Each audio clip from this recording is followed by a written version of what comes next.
বীরভূম নিয়ে কোথাও গিয়ে বিজেপি একটা আশাবাদী ছিল যে কেষ্টবিহীন বীরভূমে এবারে হয়তো পদ্মফুল ফুটলেও ফুটতে পারে, কিন্তু কি আপডেট পাওয়া যাচ্ছে সম্প্রতি?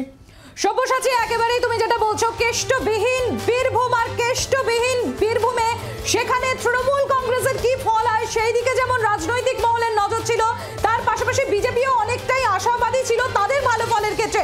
কিন্তু এখন দেখা যাচ্ছে চিত্রটা একেবারেই আলাদা। ৮৬,৭০৬ ভোটের লিডে এই মুহূর্তে এগিয়ে রয়েছেন বীরভূমের তৃণমূল কংগ্রেস প্রার্থী শতাব্দী রায়। এবার আমরা শুনে নেব কাজল শেখ তিনি কি বলছেন এই রেজাল্টের পর।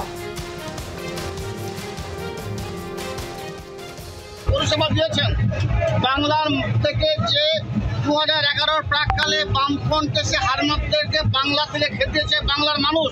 বাংলার বুকে কাটাকাটি খুনোখুনি রাহাজানি চাইছে না বাংলার মানুষ।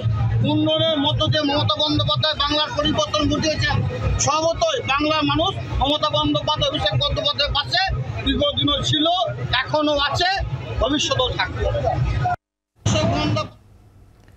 মানুষকে পরিষেবা দিয়েছেন বাংলার থেকে যে 2011 প্রাককালে বামফ্রন্ট এসে হারমাতদেরকে বাংলা থেকে খেতেছে বাংলার মানুষ। বাংলার বুকে কাটাকাটি খুনোখুনি রাহাজানি চাইছে না বাংলার মানুষ। উন্নয়নের মধ্য দিয়ে মমতা বন্দ্যোপাধ্যায় বাংলার পরিবর্তন ঘটিয়েছেন।